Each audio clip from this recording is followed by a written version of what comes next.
seleccionar muy meticulosamente las palabras, porque a estas alturas ya hay más gentiles convertidos que judíos convertidos al cristianismo o al Mesías, al Señor, ¿no? Por lo tanto, el vocabulario tiene que ser diferente, porque hay términos que para un judío significan una cosa y para un gentil significan otra o simplemente no significan nada.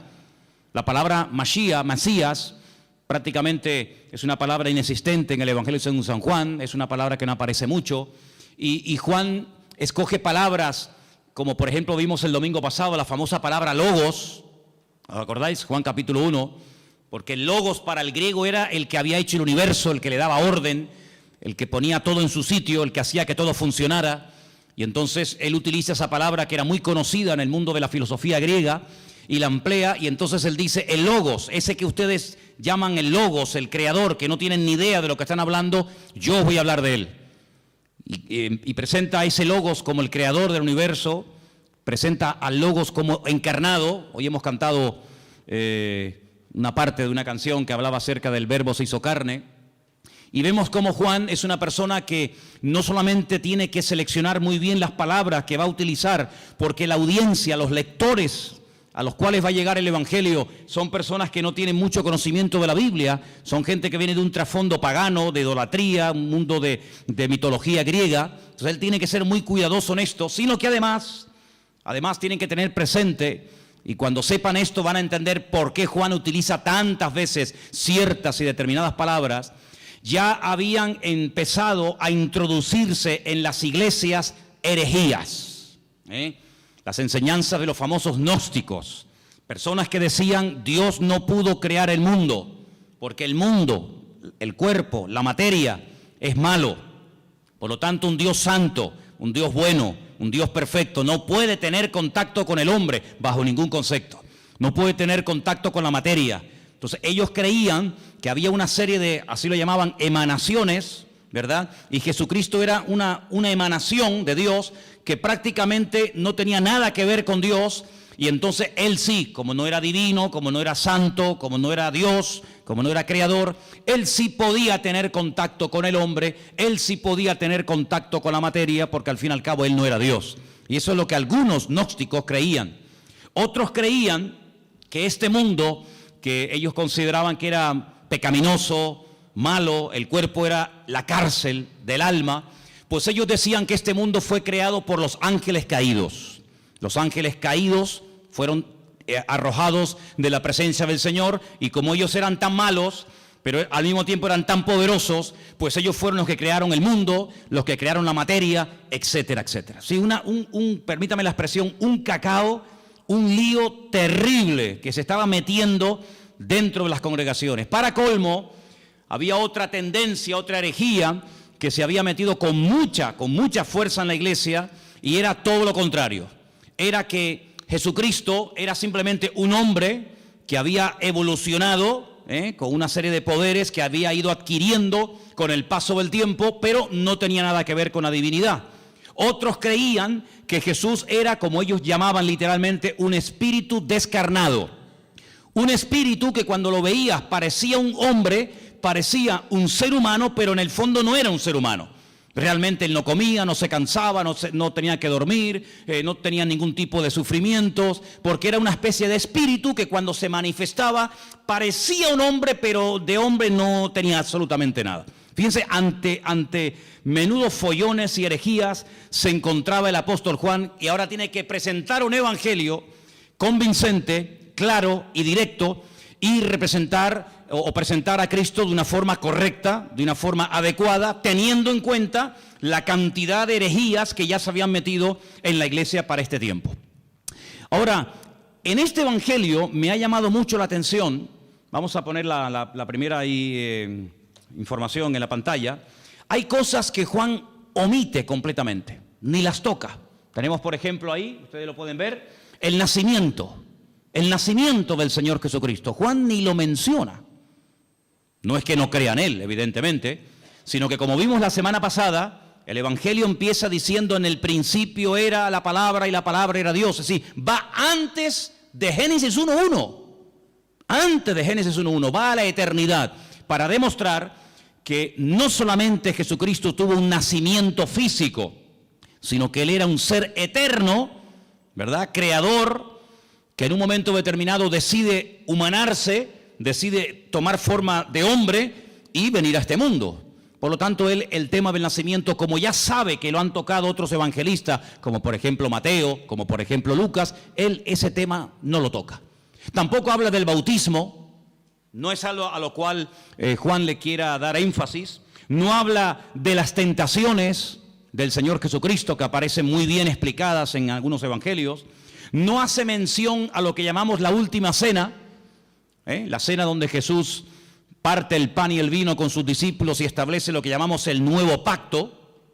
No habla de la agonía de Cristo en el huerto de Getsemaní, donde allí es machacado, donde allí es triturada su voluntad y donde allí, digamos, se rinde completamente al Padre diciendo: no se haga mi voluntad sino la tuya. Eso ni lo toca. No habla tampoco de la ascensión de Cristo. Si quieres buscar ese tema, ese momento, en Juan no lo busques porque no lo vas a encontrar. Tampoco habla de parábolas. Por ejemplo, el Evangelio según San Mateo está lleno de parábolas. ¿Por qué? Porque él intenta presentar el reino de Dios, pero sin embargo Juan lo que intenta presentar al rey del reino de Dios, que es el Señor Jesucristo. Por lo tanto no habla de las parábolas. Tampoco aparecen milagros de liberaciones de demonios. Incluso la palabra milagro él la sustituye por una palabra que es la palabra moftim, en plural, que es la palabra señales. Y es la palabra que aparece, fijaros a dónde se remonta Juan. Juan era un hombre con un conocimiento de la palabra tremenda, tremenda. Él se remonta al llamamiento de Moisés, allí en Éxodo, capítulo 4, donde Moisés habla mal. Moisés dice: no me van a creer, no me van a oír. Y entonces el Señor dice: no, yo te estoy diciendo que te van a oír, yo te estoy diciendo que te van a recibir, que tú vas a sacar a mi pueblo y lo vas a traer aquí, y tú estás diciendo que no. Es decir, ¿me estás llevando la contraria? Pues te voy a enseñar lo que le pasa a una persona cuando habla mal. Mete la mano en tu pecho. Metió la mano en el pecho y le dice: sácala ahora. Y cuando la sacó, estaba totalmente leprosa. Y se vuelve a meterla. Sácala, ya está limpia. Él se quedó, esa lección se le quedó grabada en su mente, y él se dio cuenta que su propia hermana, María, cuando habló mal de él, le pasó exactamente lo mismo que a él le pasó. Quedó leprosa durante un tiempo por dudar y por hablar mal de los hijos de Israel. ¿Qué te parece? Y no solamente eso, sino que le dice: ¿y ahora qué tienes en tu mano? Dice: tengo una vara. Dice: tírala al suelo, y se convirtió en serpiente. Si le estás dando lugar al enemigo, cada vez que hablas mal. Cógela por la cola y volvió otra vez a convertirse en vara, a convertirse en palo. Estas dos señales no las olvides en tu vida. Cuando vayas a Egipto, muéstrales estas dos señales para que ellos aprendan a hablar y para que sepan lo que puede ocurrir cuando una persona utiliza mal el poder de la lengua y puede darle lugar al enemigo. Así que estas señales, esa palabra moftim, es la misma que utiliza Juan en su evangelio cuando dice que el Señor Jesucristo hizo muchas señales, las cuales no están escritas en este libro. Dejadme que os lea este versículo.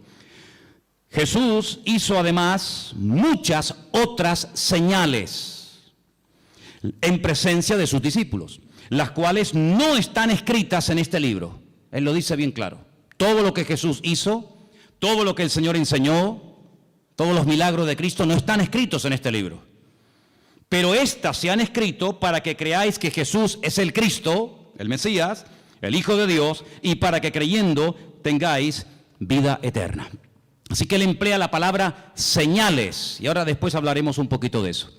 Así que estas cosas que les he mencionado no aparecen en el Evangelio según San Juan, pero mira tú por dónde.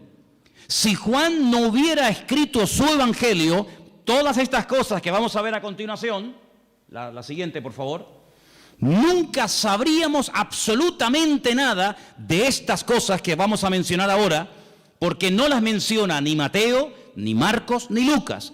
Si yo les preguntara a ustedes, sin leer el Evangelio según San Juan, cuál fue y dónde hizo el Señor Jesucristo su primer milagro, nunca lo sabríamos. Nunca sabríamos que el primer milagro de Cristo fue en Caná de Galilea, convirtiendo el agua en vino. Porque nadie lo menciona, pero Juan sí. Bendito sea el Señor, porque le reveló y le mostró a Juan dicho milagro, ¿sí o no?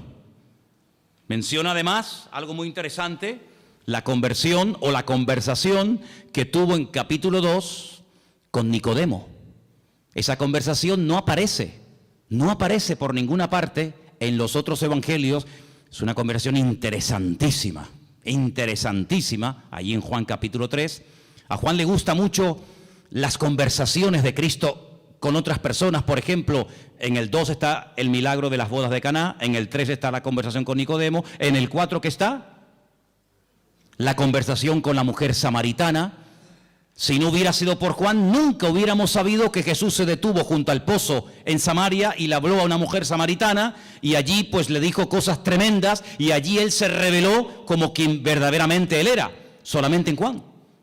Si no se hubiera escrito el Evangelio según San Juan, nunca habríamos oído de que sanó a un paralítico en el capítulo 5 en el estanque de Betesda, que hacía 38 años que estaba esperando el movimiento del agua. Fíjate tú por dónde, hermano, me quedé sorprendido, y es así. Si no hubiera sido por Juan, nunca hubiéramos oído hablar de Lázaro. La resurrección de Lázaro, su amigo en Betania, solamente la encontramos en el capítulo 11 del Evangelio según San Juan. Nunca nos hubiéramos enterado de que el Señor Jesucristo se agachó para lavarle los pies a sus discípulos, porque eso no lo cuenta ningún otro evangelista más que solamente Juan. Nunca hubiéramos recibido o tenido una enseñanza que va, fíjate, desde el capítulo 14 hasta el capítulo 17 del Evangelio según San Juan, hablando acerca del ministerio, de las funciones del Espíritu Santo, el bendito Consolador. Por ejemplo, él dijo: no os pongáis tristes, no os dejaré huérfanos, os conviene que yo me vaya, porque si yo no me fuese, el Consolador no vendría. Pero cuando Él venga, porque yo le voy a rogar al Padre que os envíe otro Consolador para que esté con vosotros para siempre, Él me glorificará a mí, Él os guiará a toda la verdad, Él os hará saber lo que ha de venir, Él tomará de lo mío y os lo hará saber a cada uno de vosotros. Él además convencerá al mundo de justicia, de pecado y de juicio. ¿Qué te parece? Una enseñanza profunda del Espíritu Santo solamente en San Juan. Nunca habríamos oído el comentario despectivo, la crítica que Judas hizo cuando vio a una mujer que derramaba sobre él un vaso de alabastro con el nardo puro, aquel perfume. Dice que se llenó toda la casa, y cuando él dice: qué desperdicio tan grande, haber derramado todo este perfume sobre el cuerpo de Jesús, qué desperdicio tan grande. Esto vale más de 300 denarios, un año entero de trabajo total derramado sobre Cristo así, en un momento. Eso aparece en San Juan. Así que es un evangelio que nos da muchísima información, pero es un evangelio diferente. ¿Por qué? No solamente porque cuenta cosas que ningún otro evangelista contó, sino que los demás evangelistas, Mateo, Marcos y Lucas, nos hablan y se centran fundamentalmente en el ministerio de Jesús en el norte del país, en lo que conocemos con el nombre de Galilea. Él se quedó a vivir durante mucho tiempo en Galilea, sobre todo en la ciudad de Capernaum, el pueblo de Naún, y los evangelios, los 3 primeros, nos cuentan lo que hacía allí. Pero sin embargo Juan cambia de escenario y comienza a hablarnos de cosas que Cristo hacía en el sur del país, en Judea, y sobre todo también en la ciudad de Jerusalén. Ahora, es interesante porque en el propósito del libro que hemos leído esta tarde, Juan reconoce que todo lo que el Señor Jesucristo hizo, nunca, ningún autor, ni él mismo, podía haberlo escrito. Hay, por ejemplo, un versículo muy interesante en San Juan, os lo leo, capítulo 21, que dice: hay otras muchas cosas que Jesús hizo. Estamos en el 21-25. Las cuales, si se hubieran escrito una por una, pienso que ni aún en el mundo cabrían los libros que se habrían de escribir. Por lo tanto, el Evangelio según San Juan es un pequeño resumen, no es una obra completa, una enciclopedia de la vida de Cristo, sino es simplemente un pequeño resumen donde él, a propósito, toma o escoge 7 señales y las va a presentar y nos va a presentar a Cristo de una forma muy completa. Pero una cosa que llama mucho en el Evangelio según San Juan es lo observador y la tremenda memoria que Juan tenía. Hay cosas que se pierden con el tiempo, no nos acordamos de lugares, de nombres, cosas que ocurrieron. Sin embargo, vais a ver que Juan, por ejemplo, yo he hecho una lista de cosas que cuenta Juan que demuestran que tenía una memoria tremenda, pero aparte de tener una memoria tremenda, era un hombre muy observador. Por ejemplo, él dice que cuando aquel niño dio aquellos panes y aquellos peces para dar de comer a aquella multitud, ¿os acordáis del milagro, sí o no? Él dice en su evangelio, y por cierto es el único que lo dice, que aquellos panes eran panes de cebada. Qué curioso, ¿no? Son panes de cebada. No son panes de trigo, no son panes de maíz, no son arepas, ¿no? Sino son panes de cebada. Qué curioso, ¿no? Después dice, por ejemplo, que cuando el Señor en una de las ocasiones calma la tempestad en el mar de Galilea, habían remado 5 kilómetros. Otros evangelistas dicen, después de haber remado un rato, Juan dice, no, un rato no, remamos 5 kilómetros. Qué curioso, ¿no? Después se da cuenta de que en el primer milagro en las bodas de Caná de Galilea, no solamente dice que Jesús dijo llenar las tinajas hasta arriba, sino dice que había 6 tinajas. No dice, bueno, había tinajas, sino las cuenta, porque si no las cuenta, ¿cómo lo sabe? 1, 2, 3, 4, 5, 6 tinajas había llenas de agua que después se convirtieron en vino. Es el único que menciona, fíjate qué detalle tan curioso, esto es una persona muy observadora, pero no solamente observadora, sino que además si no estás allí, tú no te enteras. Porque les quiero decir que el único que se la jugó y que fue valiente y que estuvo al pie de la cruz hasta que murió fue Juan. Y por eso él dice que hay un momento, mientras él está agonizando en la cruz, hay un momento en el que los soldados comienzan a decir, oye, la túnica que lleva puesta este hombre es buenísima. Es una pena romperla en pedazos y un trozo para ti y otro trozo para ti. ¿Por qué no nos rifamos y echamos suertes? Y dice la Biblia que echaron suertes y a uno le tocó y se la llevó. Eso solamente lo cuenta Juan, que se rifaron la ropa del Señor. Después dice que cuando se llevan a ungir a Cristo al sepulcro, algunos dicen que lo envolvieron en una sábana y ya está. Juan dice, no, lo envolvieron en una sábana y le pusieron mirra, le pusieron aloe y había 100 libras entre mirra y aloe para envolver, para ungir el cuerpo del Señor. Es el único que dice que Nicodemo se llevó el cuerpo de Cristo para ungirlo. Es el único que dice que aquella mujer que derramó el vaso de alabastro, el vaso de nardo puro sobre el cuerpo de Jesús, dice que no solamente lo derramó, sino que toda la casa olió al perfume que olía el Señor Jesucristo. Otro detalle muy interesante.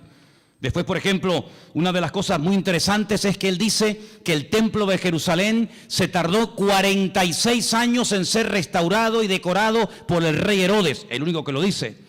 Es el único que menciona el detalle, muy interesante por cierto, que en Juan capítulo 4 dice que los samaritanos y los judíos como que no se llevaban entre ellos. Había un pique ahí, ni los samaritanos podían ver a los judíos, ni los judíos a los samaritanos. Son detalles muy significativos de un hombre que se fija mucho.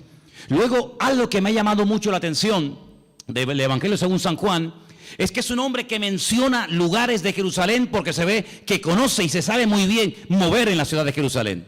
Por ejemplo, menciona la puerta de las ovejas, capítulo 5, verso 2. Menciona el estanque de Betesda, capítulo 5. Menciona el otro estanque que hay en la otra punta de la ciudad, el estanque de Siloé, capítulo 9. Menciona una puerta que se llama el pórtico de Salomón, donde años más tarde o tiempo más tarde iría con Pedro, y allí orarían, ¿se acuerdan? Por el paralítico que estaba allí en la puerta del templo. Es el único que menciona el torrente de Cedrón, ese barranco que divide la ciudad del Monte de los Olivos. Él dice que el Calvario, aquel monte tenía forma de calavera, lo registra también en su libro. Es un hombre, ya digo, tremendamente observador, una persona que conoce la ciudad de Jerusalén y se mueve por ella, diríamos, como pez en el agua. Ahora, en cuanto al tema de las herejías, Juan quería dar una imagen, una visión completa del Señor Jesucristo. Porque en aquellos tiempos estaban, como dije al principio, los que creían que él no era un hombre, sino una especie de espíritu que se aparecía en forma humana, y estaban aquellos que decían que era tan divino, que no era un hombre. Claro, ¿cómo casar, cómo unir estas dos herejías? Hermanos, a lo largo de la historia, la iglesia, el pueblo de Dios, ha tenido que enfrentarse con un montón de problemas, de todo tipo. Pero algo que el enemigo ha utilizado y seguirá utilizando hasta el final de los tiempos contra nosotros, contra el pueblo de Dios, es tratar de meter sutilmente en las congregaciones lo que llamamos o conocemos con el nombre de herejías. ¿Qué es una herejía? Bueno, vamos a definirlo de la siguiente manera.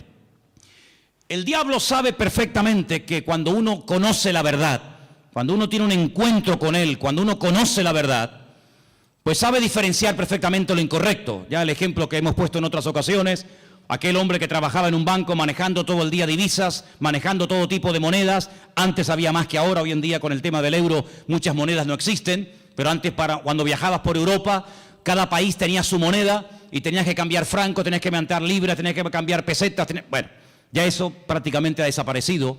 Pero le preguntaron un día a un hombre que manejaba constantemente divisas. Me imagino que habrás tenido que estudiar muchísimo, ¿no? Hacer muchos cursos para diferenciar los billetes falsos de los verdaderos. Y él dijo, jamás en mi vida yo he hecho un curso para estudiar billetes falsos. Y entonces, ¿cómo sabes diferenciar uno falso de uno verdadero? Dice, porque yo he estudiado muchísimo al billete verdadero. Yo lo conozco también, su tacto, hasta cómo huele, las características del billete verdadero, lo que se tiene que ver, lo que no se tiene que ver, dónde tengo que tocar, dónde no tengo que tocar. Lo conozco tan bien que en cuanto me presentan un billete falso, digo, este no es falso, este no es verdadero. Porque conozco al verdadero. Ahora, si me pongo a estudiar todo lo falso, al final sé que son falsos, pero no conozco al verdadero. Y lamentablemente vemos que hoy en día también hay gente así. Han estado un poco de tiempo en los mormones, un poco de tiempo en los Hare Krishna, un poco de tiempo en los Rosacruces, un poco de tiempo con los testigos de Jehová, un poco de tiempo con los evangelistas, un poco de tiempo con no sé quién. Al final tienen un cacao en la cabeza terrible, conocen tanto a sectas y filosofía, pero no conocen la verdad. Y Jesucristo no es uno más.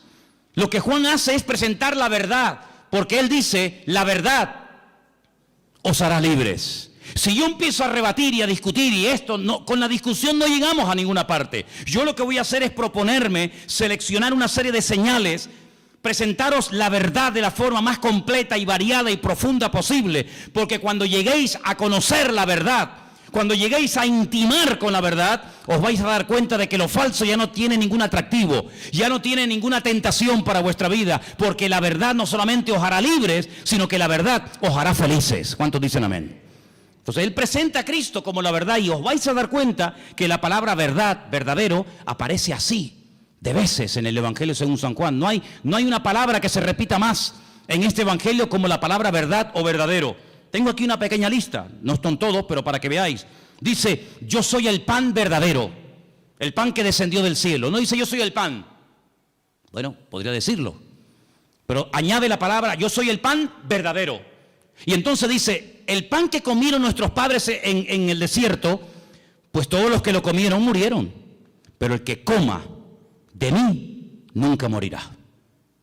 Después dice, yo soy la vid. Pero no dice solamente yo soy la vid, sino dice yo soy la vid verdadera. Juan capítulo 15, verso 1. Juan 8, 16 dice yo soy el juez, pero el juez verdadero. El juez que imparte verdaderamente justicia. Y os vais a dar cuenta de que aparece la palabra verdad por todo el Evangelio. Encontramos, por ejemplo, en Juan 14, 6, un versículo que todos conocéis de memoria, ¿sí o no? Sí. A ver, ¿qué dice Juan 14, 6? No, ese es 3:16, ese es el 3:16, el 14:6, 14:6. Yo soy el camino, yo soy la verdad y yo soy la vida. Otra vez la palabra verdad, continuamente la verdad, la verdad, la verdad, la verdad. Qué curioso que un día Pilato se le quedó mirando y le dijo, ¿y qué es la verdad? ¿Qué es la verdad? La verdad no es la iglesia evangélica. ¿Sabías eso, no? La verdad no es una secta, una religión. La verdad se llama Jesucristo. La verdad se llama Jesucristo. Y teniendo al Señor, podemos discernir entre la verdad y la mentira. Hay algunas congregaciones donde tal vez enseñan cosas que no son 100% verdad. Por eso el Señor quiere que escudriñemos la verdad, que leamos la Biblia, para que sepamos discernir y sepamos separar lo falso de lo verdadero. El apóstol Pablo le decía a Timoteo: quiero que sepas esto y lo tengas bien presente en tu vida, que dice el Espíritu de Dios que en los últimos tiempos, y lo dice claramente el Espíritu Santo, se meterán dentro de las congregaciones herejías, falsas doctrinas, doctrinas de demonios, que parecerán muy bonitas y muy atractivas, pero para eso tenemos la palabra, para comprobar en todo momento si lo que en mi iglesia se está predicando es la verdad. Y el día que aquí no se predique la verdad, levántese y váyase. No se quede por amor a mí, no se quede por amor a los niños, no se quede por cariño a la hermana o al hermano tal. No, no, aquí no estamos para vernos las caras, aquí estamos para crecer y conocer y profundizar en la verdad, porque la verdad es la que nos hace libres. Y si se predica la mentira, pues lo lamento mucho, y aquí no quiero estar ni un minuto de mi tiempo, porque la mentira esclaviza, la mentira es un veneno que le abrimos la puerta y va contaminando nuestra vida. Por lo tanto, compruebe siempre, traiga la Biblia a la iglesia, tome apuntes, escuche los mensajes, y si comprueba que algo no ha sido correcto, que le están enseñando mentira, que le están manipulando la escritura, no haga caso, sea selectivo en esto. Jesucristo vino para darnos la verdad, para abrir nuestros ojos, y la verdad se puede comprobar, no solamente experimentar, se puede comprobar. Y la misma Biblia que yo uso para predicar aquí en el púlpito, la tiene usted. Léala, escudriñela, memorízala, y si ve que no coincide con la verdad, aquí tu tiempo se ha terminado, amigo. Estamos en este lugar para crecer en la verdad. ¿Cuántos dicen amén? Ahora, fíjense qué interesante. En el Evangelio según San Juan hay 7 expresiones muy interesantes que las vamos a ver ahora, pero algo que también hace Juan, no solamente nos presenta a Cristo como el eterno, el creador, el todopoderoso, sino que además nos da ejemplos para que nos demos cuenta que a lo mejor puede haber un creyente, escúchenme bien por favor, puede haber un creyente que no lo entienda todo, pero tenemos que tener paciencia con el que no lo puede entender o aceptar todo. Si yo pusiera, vamos a poner un ejemplo, ¿no? Si tuviéramos este salón ahora mismo dividido en dos, tuviéramos este salón dividido en dos, tenemos en el centro, más o menos, ¿no? Tenemos en el centro una especie de cristal, de prisma, y proyectamos un rayo de luz desde ese lado en dirección al prisma. Todos los que están a mano izquierda verían solamente un rayo de luz, pero todos los que están a mano derecha verían 7, en 7 colores diferentes. Si yo les pregunto a los de la mano izquierda, ¿ustedes qué están viendo? Y me dicen, un rayo de luz. ¿De qué color? Blanca. ¿Seguro que veis uno solo? Contarlo bien, sí, uno solo. Vosotros, hermanos, ¿qué estáis viendo? Pues estamos viendo 7 rayos de 7 colores diferentes. Pero ¿cómo puede ser que unos vean 7 y otros vean 1? ¿Quién está viendo la verdad? Todos. Lo que pasa es que unos están a un lado y otros están a otro lado. Y estos, por estar en un lado, ven más que los que están en otra parte. ¿En qué lado te encuentras de tu relación con el Señor? Hay gente que no ve más allá de lo que ven sus ojos, y por eso se hunden. Por eso se desaniman, porque no ven más allá. Y como le dijo el Señor a Pedro, no pones la mira en los 7 rayos, no pones la mira en las cosas de arriba, sino en las de la tierra. Y claro, cuando uno mira a lo de la tierra se derrumba. Cuando uno mira a lo de la tierra uno se deprime, la fe te la destruye el mundo. Pero cuando tú levantas la mirada, tú ves más allá. Y eso es lo que Juan quiere. No solamente presentarnos al Señor Jesucristo como divino, como creador, como un ser eterno, sino que también lo presenta como humano. Y fijaros las citas que os voy a dar para los que tomen nota, ¿no? En capítulo 2, verso 15, vemos a Cristo enfadado, con un látigo. Comienza a echar fuera a todos los que vendían en su casa y los llama ladrones. Me habéis convertido mi casa en cueva de ladrones. En el capítulo 4, verso 6, te lo encuentras cansado y sediento junto a un pozo, pidiendo un vaso de agua a una mujer samaritana. El Verbo hecho carne cansado del camino, pidiendo agua. Sus discípulos en el capítulo 4, verso 31, le daban de comer porque lo notaban que era la hora de comer y él no había comido. En el capítulo 11, prácticamente todo el capítulo te lo encuentras llorando, quebrantado, emocionado, identificándose con el dolor de haber perdido a un amigo, a un ser querido. En el capítulo 1 y en el capítulo 8, verso 58, te lo encuentras en su preexistencia, Te lo encuentras que él sabe perfectamente lo que tiene la persona. Por eso Cristo no es un hombre que hace muchas preguntas. Ponte un día a hacer un estudio, te animo a que lo hagas. Empieza a buscar en la Biblia cuántas preguntas Cristo hacía. Generalmente muy pocas. Y la pregunta es ¿por qué? ¿Por qué Jesús no preguntaba cosas a la gente? Porque Él tiene todas las respuestas. Porque Él sabe todas las respuestas. Nosotros para saber ciertas cosas tenemos que preguntar, ¿y cómo fue? ¿Y dónde no fue? ¿Y quién estaba? ¿Y quién no estaba? ¿Y estabas tú? ¿No estabas tú? ¿Y fue arriba? ¿Fue abajo? ¿Era de noche? ¿Era de día? Tenemos que hacer muchas preguntas. Él no hace apenas preguntas porque Él tiene todas las respuestas.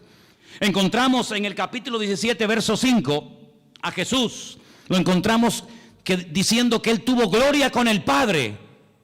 La misma gloria que tenía el Padre, Él la tenía. Y lo encontramos bajando del cielo en el capítulo 6. Pero fíjate tú qué interesante.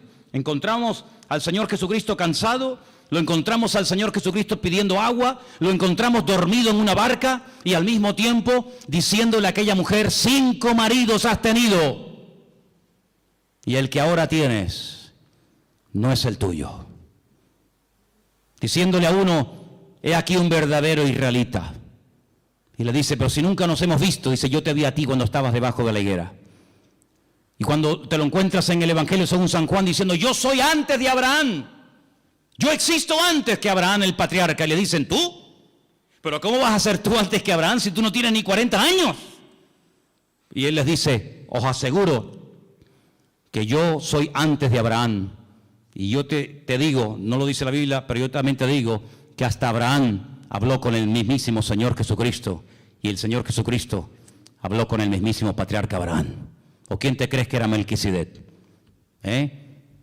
Melquisedec, Melech Sadik, el rey de justicia, sin genealogía, sin padre, sin madre, sin principio de fin ni de días. Allí estaba el Señor, dándole pan y vino al patriarca Abraham, y el patriarca Abraham dándole los diezmos a Melquisedec, el rey de Salem, el rey de justicia. ¿Qué te parece?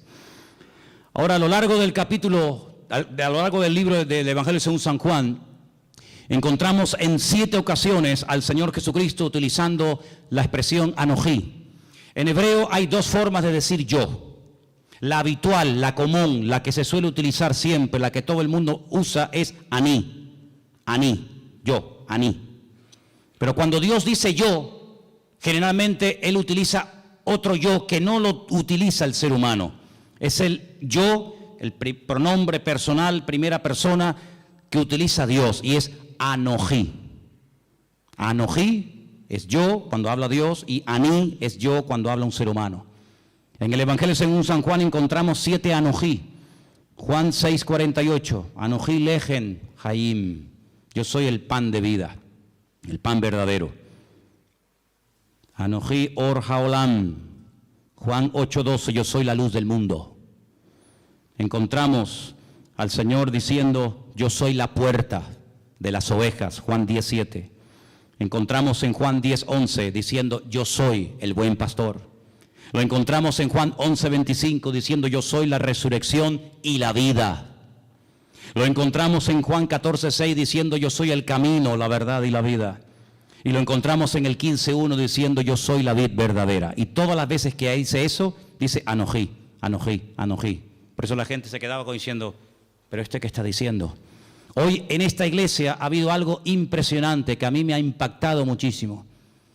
Y es que se ha cantado y se ha pronunciado el verdadero nombre de Dios.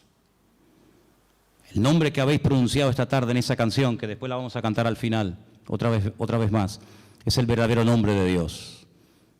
Y ese nombre tiene que ver con la existencia. Tiene que ver con la existencia misma. Nadie le ha dado existencia a Él. Él le da existencia a todas las cosas. Pero hay algo muy interesante en el Evangelio según San Juan, y es que nuevamente aparecen 7 ventanas. Fíjate qué interesante. Se llaman señales. Yo llamo a 7 ventanas a través de las cuales puede ver más allá. Porque algo que tenemos que tener presente, y Juan lo hace de una forma muy sutil, pero muy bien presentada, es que cuando te habla de un milagro, cuando te habla de algo que hace el Señor, Él te deja como en puntos suspensivos para que tú pienses y veas que no solamente es un milagro, algo que ocurre en un momento puntual del tiempo, sino que es una señal, es una forma de indicarte que detrás de ese milagro hay una manifestación de la gloria de Dios.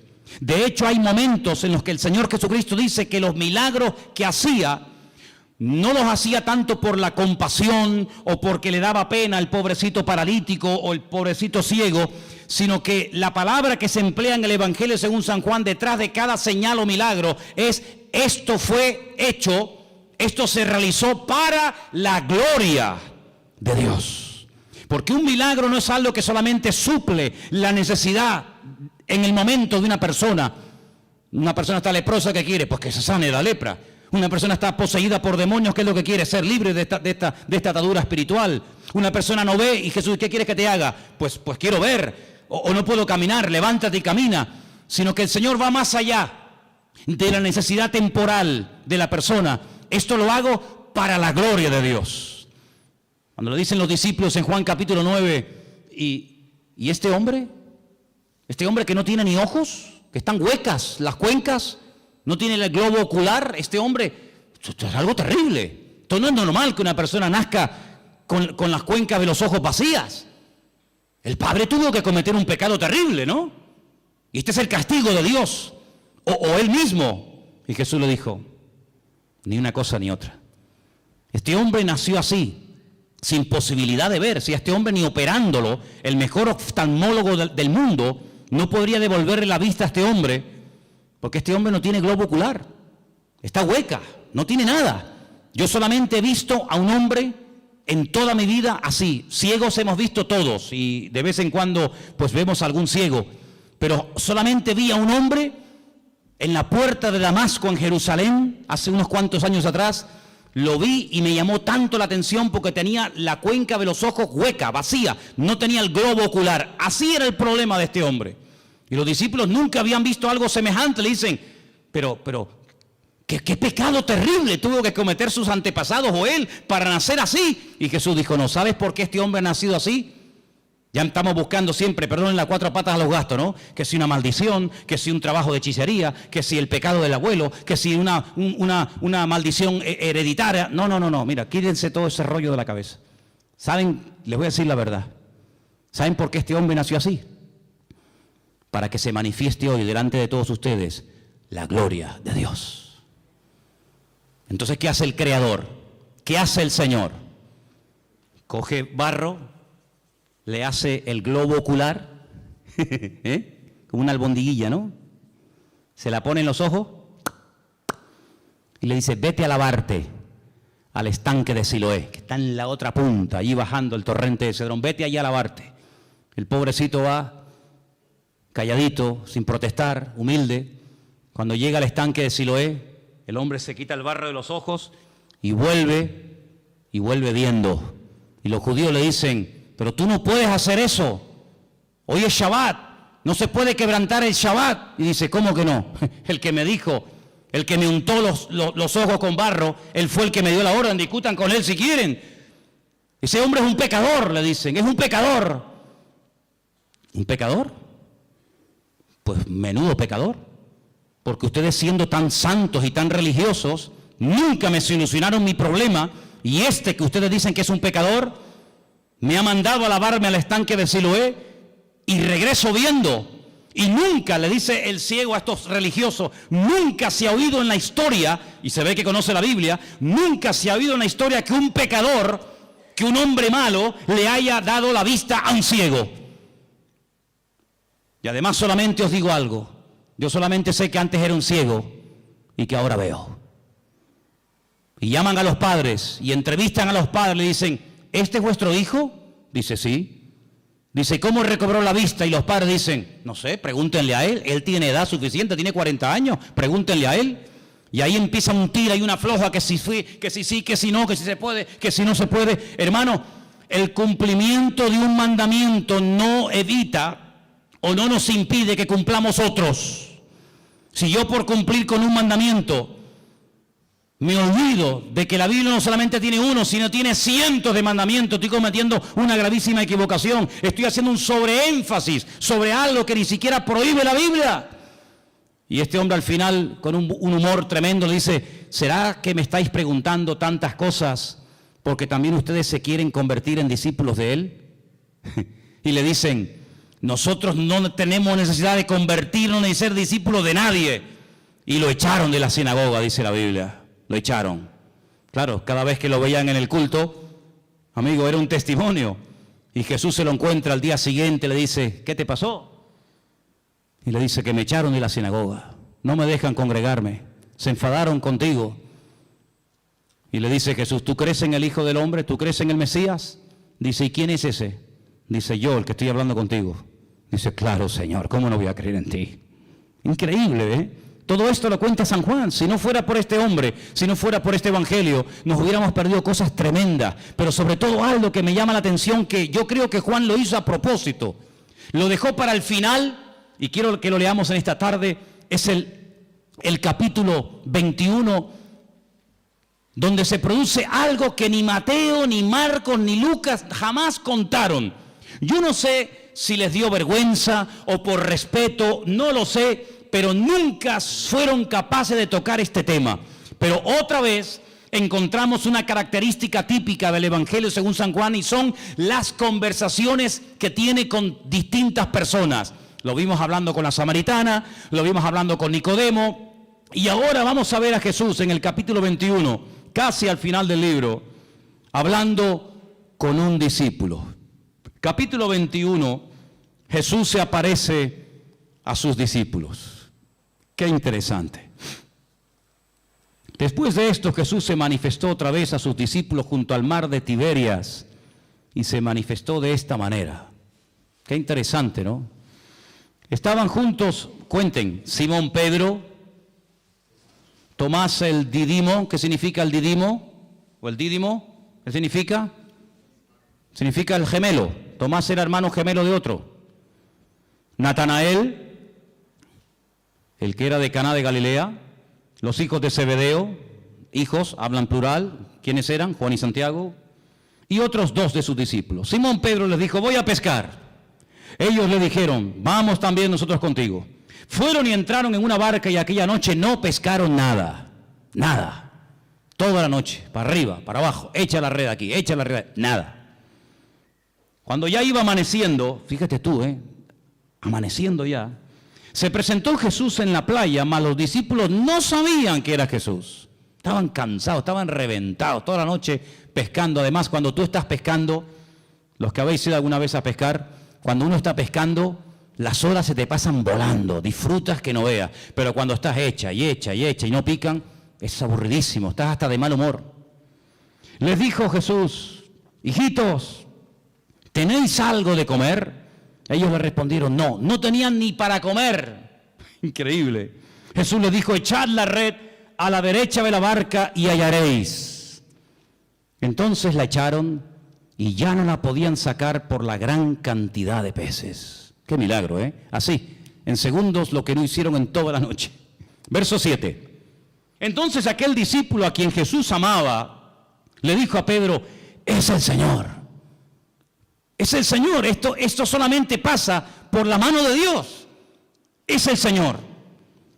Simón Pedro, cuando oyó que era el Señor, se ciñó la ropa, porque se había despojado de ella, se echó al mar y se echó a nadar hasta la orilla. Y otros de sus discípulos vinieron con la barca arrastrando la red de peces, pues no distaban de tierra sino como unos 200 codos. Y al descender a tierra vieron brasas puestas y un pez encima de ellas y pan.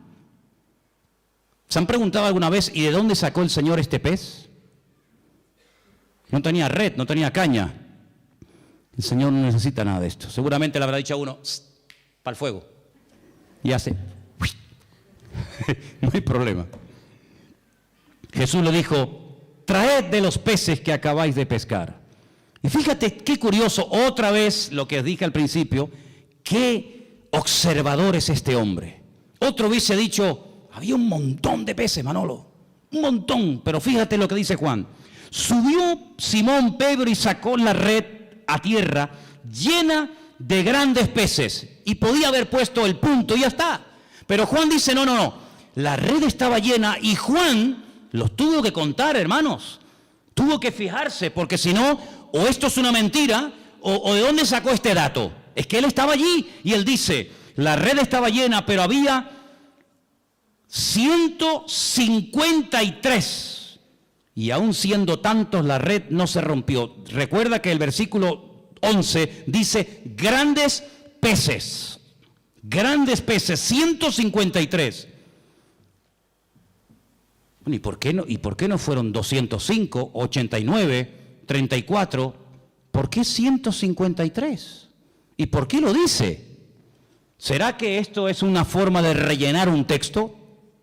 Siempre hemos dicho y hemos enseñado que en la Biblia no sobra nada. Amén, hermanos. Todo tiene una razón, todo tiene una explicación. El idioma hebreo es alfanumérico. Las letras son números, los números son letras. Juan hace así y dice 153. Juan es judío, Juan no es canario, no es alemán, no es latinoamericano. Juan es judío. Juan ve letras y al momento ve números. Ve números y ve letras, es la mentalidad, está en el chip del cerebro del judío. El judío hace así y ve una palabra y sabe cuánto suma la palabra, porque cada letra es un número y cada número es una letra. Y él en San Juan, en el libro del Apocalipsis, no me voy del tema, pero solamente un ejemplo. En el libro del Apocalipsis, él dice, cuidado hermanos, aquí hay sabiduría, el que lee, entienda. Os voy a dar un dato en clave, pero ustedes que saben lo que estoy diciendo me van a entender. Cuando venga el anticristo, cuando venga ese hombre perverso, su nombre o el número de su nombre es 666, 666. Claro, hay muchos nombres que coinciden. Por ejemplo, otro día cuando les comentaba el tema, cuando decide Shechem ben Hamor, Siquén hijo de Amor, suma 666, curiosamente. Pero Juan es un hombre, como buen judío, que conoce el tema de las letras y de los números.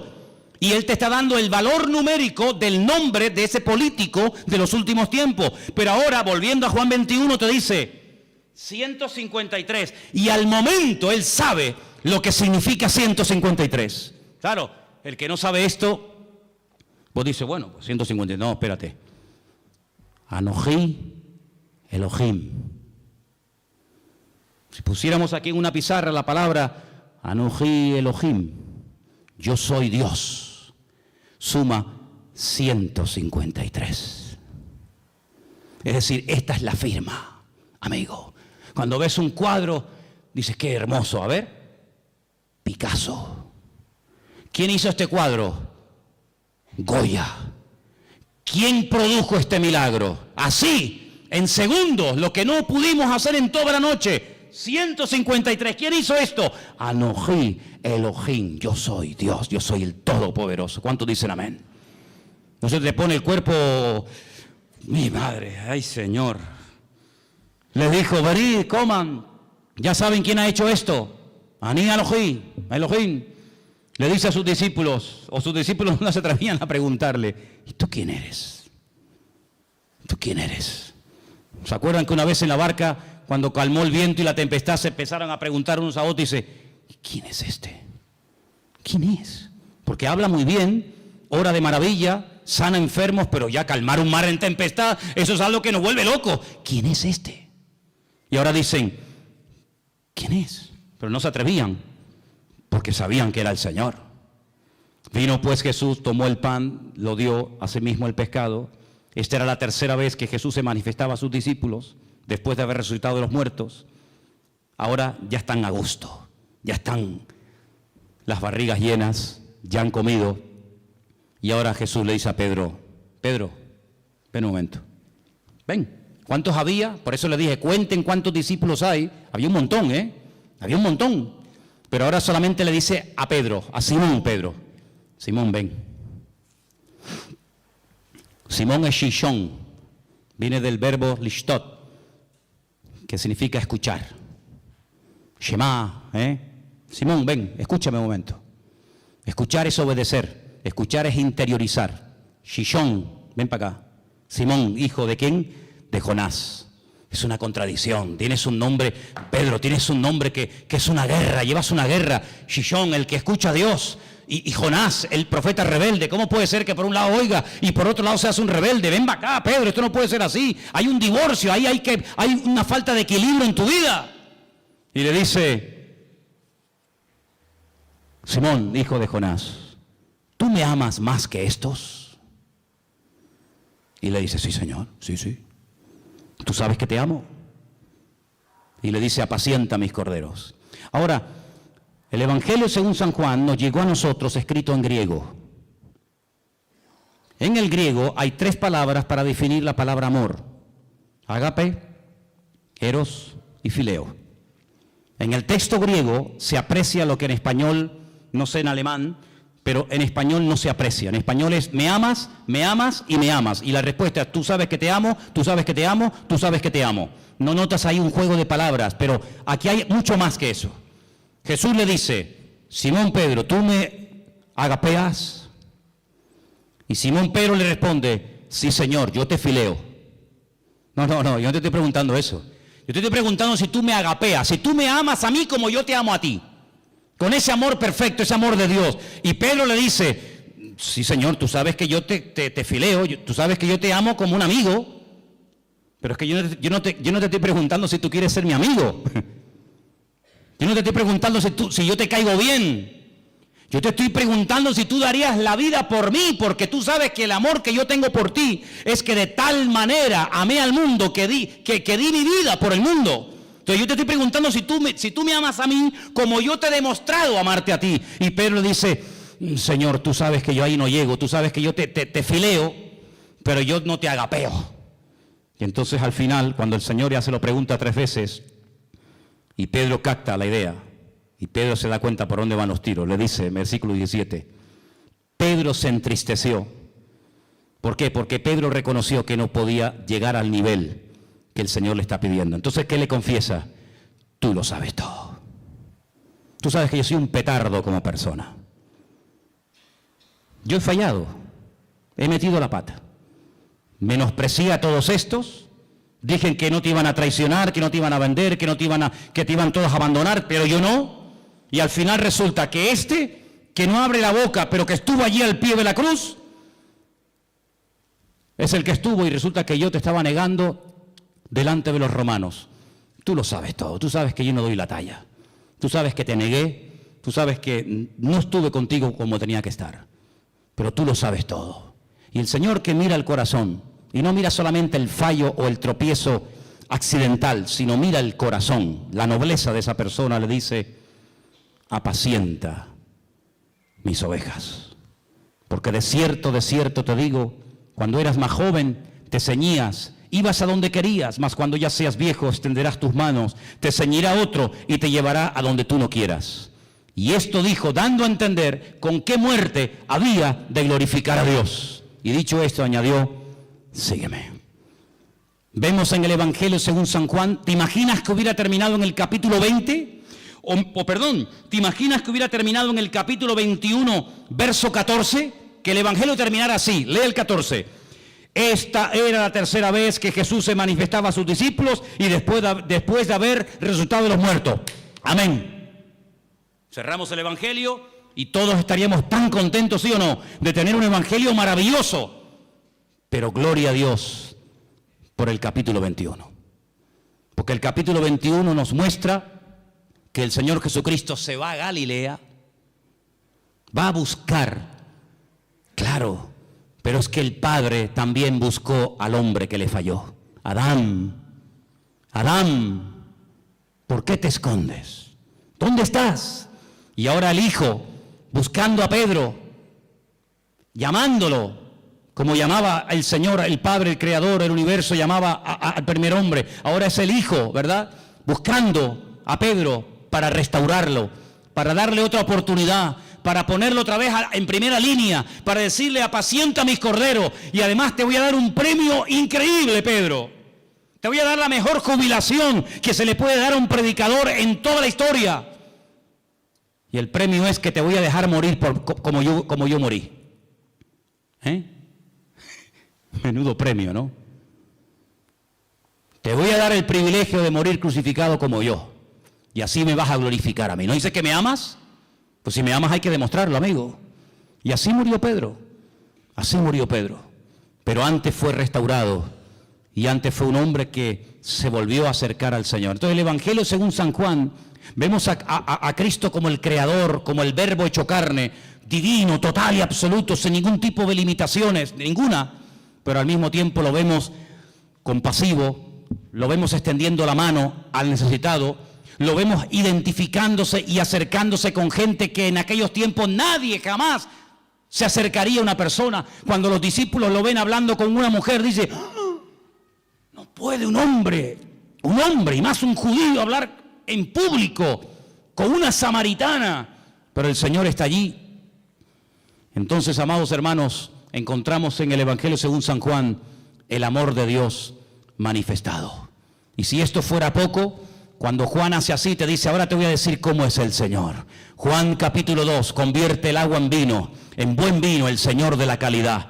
Juan capítulo 4, lo vemos al Señor sanando, vete a tu casa, tu criado está sanado, el Señor del espacio. Lo vemos en el capítulo 5, ¿cuánto tiempo llevas ahí? 38 años, levántate y anda, el Señor del tiempo. Juan capítulo 6, multiplicando los panes y los peces, lo poco hace mucho, el Señor de la cantidad. En el 2 era la calidad, en el 6 es la calidad. En el 6 lo vemos al Señor calmando la tempestad, el Señor por encima de la creación no lo domina, la creación se somete al Creador, a Él, al Eterno. En el capítulo 9, ¿quién pecó, este o su padre? La mala suerte, la desdicha, no, este milagro es para la gloria del Señor. Capítulo 9, el Señor de la gloria. Y el examen final, capítulo 11, déjalo como está, ya huele.